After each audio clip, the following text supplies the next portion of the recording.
ERA 2025 Explainer Series, the harassments. So we're going to look at both sexual harassment and third-party harassment, partly because they're getting confused a bit.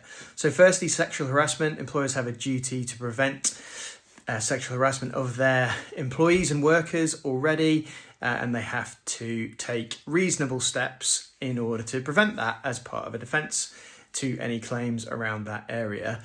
The change in the Employment Rights Act will mean that employers have to take all reasonable steps.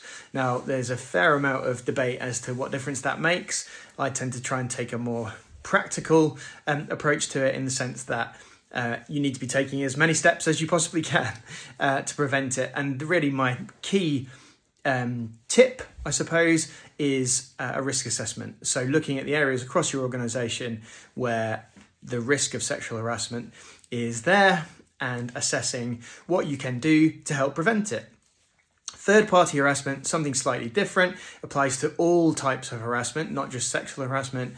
And again, later this year, October 30th, we think that both of these issues will be coming into force, or at least there'll be more information available. Third-party harassment is essentially where a third party harasses your staff, and you will be under an obligation to take all reasonable steps in relation to that in order to try and prevent it. Now, that's incredibly difficult, particularly in certain sectors like retail, hospitality, leisure, that kind of thing. But again, I think a risk assessment is the key starting point for assessing what steps you can take, in the hope that you will take all that are deemed to be reasonable. And I think documenting that in a really clear risk assessment, that you've at least thought of those things and then taken action to deal with them, is the best that you're going to do.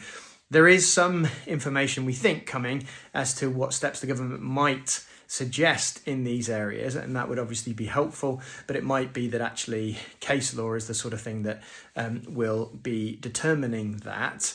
That said, the reality is it will vary from organisation to organisation, sector to sector, and it's really important that you actually apply your kind of mind to what would work for your organisation.